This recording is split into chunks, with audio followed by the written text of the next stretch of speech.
ditanyakan tentang pasal-pasal di KUH pidana terkait dengan pasal ini. Benar ya? Terutama pasal 340 dan 340, 338, 351 kalau tidak salah. Iya. Lama ini. Iya. Oh iya. Baik ya. Jadi Bapak 55 waktu itu. Pasal 55. Ah iya. Berarti kita fokusnya mungkin di pasal 55 saja, baik, Pak ya. Baik. Karena 338, 340, 351 itu kan hampir sama. Tapi supaya lebih memuaskan, kira-kira apalah bedanya 351, 338 dan 340, baru nanti kita masukkan dengan di pasal 55-nya. Baik, ya. Begini, 338, 340 itu termasuk 19 KUHP. Ya. Artinya ya. 338 itu adalah formnya tindak pidana pembunuhan. Bedanya dengan 340 kalau tindak 338 ada tiga sebenarnya, tiga kualifikasi pembunuhan. Ya. 338 pembunuhan biasa, 339 pembunuhan yang dikualifikasikan karena ada perbuatan sebelum dan sesudah. Kemudian 340 adalah tindak pidana pembunuhan yang dianggap berat karena ada perencanaan. Bedanya sebetulnya hanya itu. Oh, persamaannya sama-sama menghilangkan nyawa orang dengan melawan hukum. Itu mungkin yang beda. Yang lain perbedaannya adalah terkait dengan 351 tadi apa Pak? 351? Oh, kalau 351 terkait dengan penganiayaan. Penganiayaan yang menyebabkan penganiayaan itu ada beberapa kualifikasi juga. Ada penganiayaan yang berat yang juga dapat menimbulkan kematian. Itu yang 351 ayat 3. Persamaan dari ini semua adalah apa tadi Bapak bilang? Sama-sama melakukan perbuatan menyerang terhadap badan atau jiwa. Iya. Dengan secara melawan hukum. Melawan hukum, secara melawan hukum. Ya. Memang inti dari perbuatan tindak pidana itu adalah perbuatan itu bersama orang. Ya. Baik ya. Jadi itulah beda antara 351, 338 dan 340 ya. Nah, selanjutnya kalau misalnya jadi harus ada unsur kesengajaan di ketiganya itu tadi. Betul. Ya, unsur sengaja itu ada. Dari 3 sifat sengaja yang kita kenal. Ya. Benar ya? Ya? Jadi tidak hanya kalau cukup dengan satu sengaja saja sudah cukuplah itu berarti. Unsur kesengajaan terpenuhi. Yang paling sederhana. Iya. Iya. Kemudian apa yang bisa membedakan kalau ini satu tindak pidana bahwa itu harus 338, 340 atau 351 ayat 3 ya. Ya. Nah, kan sama-sama mati, sama-sama menyerang apa namanya tubuh, nyawa ya. Nah, kira-kira yang jadi pembeda apa di antara itu? Yang pertama kalau 351 memang niatnya nawaitunya bukan untuk menghilangkan nyawa. Awalnya tidak. Awalnya tidak, tapi hanya untuk menganiaya atau melukai. Oh gitu tapi ya. Dampak atau akibat dari perbuatan itu menimbulkan akibat hilangnya nyawa orang lain. Oh gitu ya. 351, terutama 351 ayat 3. Kalau 338 memang ada niat, ada intent, ada mens realnya untuk menghilangkan nyawa. Tetapi tidak kalau dikaitkan dengan 340 ya, tapi tidak diniatkan sejak awal. Berkelahi, berkelahi misalkan. Tapi berkelahi itu tentunya melakukan tindakan-tindakan yang justru menimbulkan akibat hilangnya orang lain. Yeah. Misalnya apakah memukul bagian-bagian yang vital. Yeah.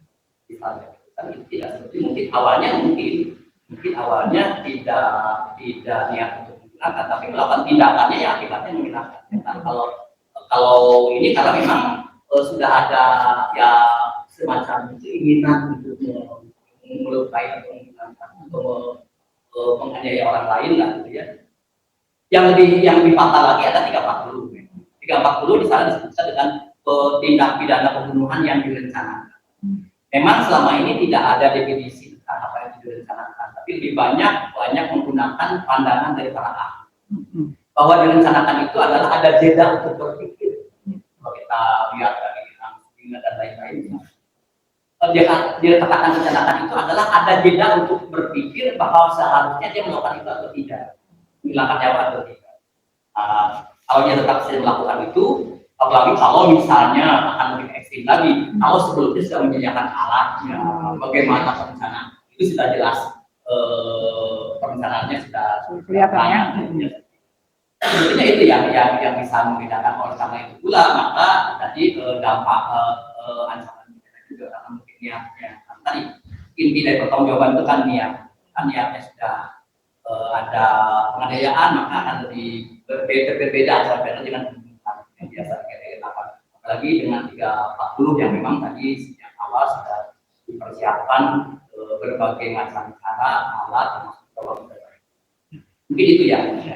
Kalau 351 ayat 3, kalau berkelahi, kalau kita tahu misalnya berkelahi satu lawan satu, berarti orang itu kan tahu tuh berkelahi melukai badan atau berisiko kehilangan nyawa. Artinya dia tahu sama-sama risikonya itu ada. Nah, mereka berdua ini berniat untuk saling menyakiti satu sama lain. Kalau mati itu adalah ujung dari perbuatan. Saya rasakan begitu. Jadi yang satu itu pelakunya disebut di 351 ya Pak ya. Kalau membunuh, apakah syarat seperti itu ada? Atau misalnya yang satu ini dia tidak tahu, nggak tahu dia tiba-tiba datang mau dibunuh. Nah, kan itu harus ada kan perbedaannya secara jelas. Atau misalnya satu orang nih yang nggak tahu apa-apa datang 2-3 orang, kemudian langsung melihat ada alat di situ, itu mungkin bisa 338. Kalau 340 bisa tidak satu orang yang daya upaya tidak sama dengan pelaku kita kenakan di 340. Daya upaya tidak sama, artinya mungkin tenaganya, kekuatannya, atau waktu dalam melakukan tindakan pembunuhan itu, kira-kira seperti itu. Kalau daya upaya dan tindakan yang dilakukan mungkin saja dia tidak bisa karena intinya adalah niat. Awalnya adalah niat. Awalnya sudah merencanakan pembunuhan, masalah nanti pembagian waktu, bagian kerja dan lain-lain itu lain lagi. Inti dari pertanggungjawaban pidana itu adalah niat. Maksudnya makanya ini kan jantungnya hukum pidana secara teori. Instruction dari school itu kan di sana. Tidak ada pidana tanpa kesalahan. Kesalahan inilah yang akan dijadikan sebagai pertimbangan utama yang disebut dengan jantungnya. Apakah kesalahan itu bisa berbentuk dolus atau berupa. Sama-sama salah, tapi ternyata juga yang satu memang sudah punya nawa itu punya niat, tapi yang satu hanya kealpaan. Nanti konsekuensinya adalah pertimbangannya berbeda dan mungkin pasalnya juga akan berbeda. Iya, gitu ya. Karena itu akan terlihat nanti di fakta hukum mens reanya itu ada di mana. Betul. Kadang itu agak susah terhadap orang yang pertama yang tidak mengakui, ya. Kemudian apakah itu akan di 338 atau di 340? Tapi itu akan lewat pertimbangan Pak ya. Tapi ada tidak kemungkinan kalau misalnya terhadap satu orang perempuan, ya, dengan laki-laki itu kan tenaganya beda, ya Pak ya, pasti beda. Atau dengan 2 orang laki-laki, udah pasti lebih beda lagi. 3 laki-laki, 4 laki-laki yang melakukan penganiayaan tadi sehingga mengakibatkan kematian.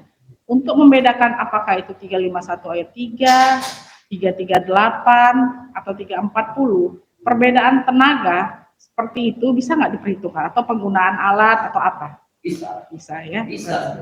Misalnya melukai bagian tertentu saja, itu kan sudah bisa mengukur apa sebetulnya niat dan diberhentikan. Betul ya. Akibatnya bisa meninggal, karena itu konsekuensi. Iya, betul ya.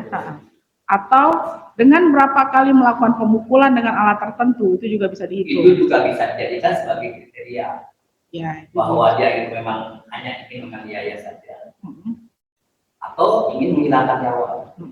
Cara, tempat, waktu dan alat yang digunakan pun sebetulnya bisa dijadikan sebagai barometer. Ya, mungkin ada, saya pernah dengar dulu ya, kalau tadi sudah mempersiapkan alat dari awal, ya kemungkinan itu kan bisa di 340. Tapi kalau alat tadi ditemukan di tempat, kemudian 338. Tapi perbedaan penggunaan tenaga ya dengan lawan mungkin itu juga bisa diperhitungkan sebagai unsur lain. Betul. Apakah itu 338 atau 340 gitu ya.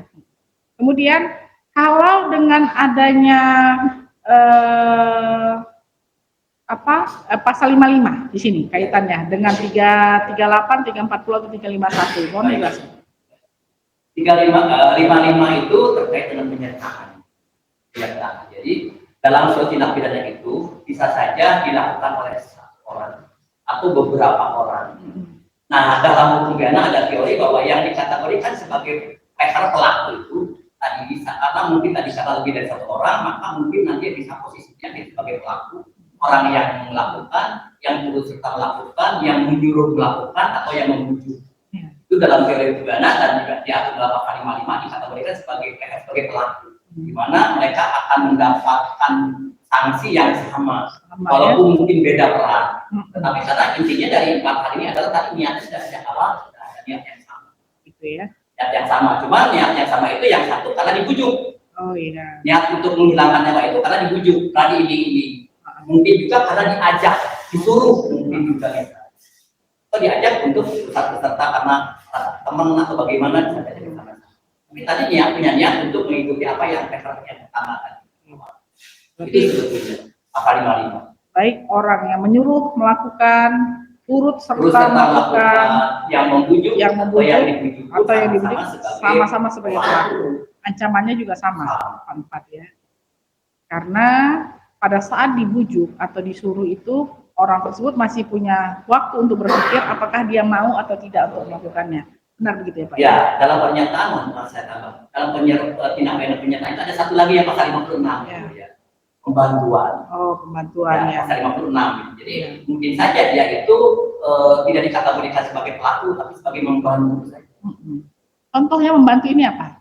Membantu kalau dalam pasal 56 itu kan membantu menyiapkan atau membantu setelah tindak pidana dilakukan. Bisa sebelum menghilangkan barang bukti. Jadi membantu yang lainnya. Oh, bisa sebelum atau sesudah ya? Ya. Dia tidak niat untuk membunuh. Jadi bisa sebelum, bisa sesudah. Gitu. Salah satunya dengan menghilangkan barang bukti juga bisa. Atau menyiapkan barang bukti. Atau dengan kalau tidak menolong orang yang sedang dianiaya sehingga mati itu termasuk 5556 enggak? Sebetulnya itu memang dalam teori itu ada yang namanya tindak pidana aktif dan pasif. Pembiaran. Ya. Tapi dalam teori hukum pidana umum memang delik pembiaran itu crime by commission itu jarang diterapkan. Seringkali dalam pelanggaran HAM misalnya. Komandan, pimpinan membiarkan anak buahnya biasanya diterapkan seperti itu. Kalau di dalam tindak pidana umum seringkali diterapkan pasal 56 itu membantu itu karena memang dia sejak awal tidak punya niat untuk membunuh, dia tidak untuk melakukan tindak pidana itulah gitu. Tapi karena kondisi yang menyebabkan dia harus melakukan itu, maka ya mau tidak mau dia akan dapat dipertanggungjawabkan sebagai membantunya untuk melakukan tindak pidana. Untuk kategori membujuk atau dibujuk tadi, ya. Dibujuk untuk melakukan, disuruh untuk melakukan, ya. Apakah itu harus ada iming-iming sesuatu atau hanya cukup dengan dibujuk saja? Sudah cukup masuk dalam kategori itu? Kalau membujuk pasal 55 ayat 1 sub 2 ya, with offer itu membujuk itu artinya diiming-iming sesuatu. Jadi iming-iming sesuatu. Atau bisa juga dibujuk itu merengek ya gimana lah supaya dia hatinya tersentuh dan mau mengingat itu teori dalam pembujukan bisa juga seperti itu. Akan lebih umumnya memang itu diberi diiming-iming sesuatu biasanya itu pembujukan.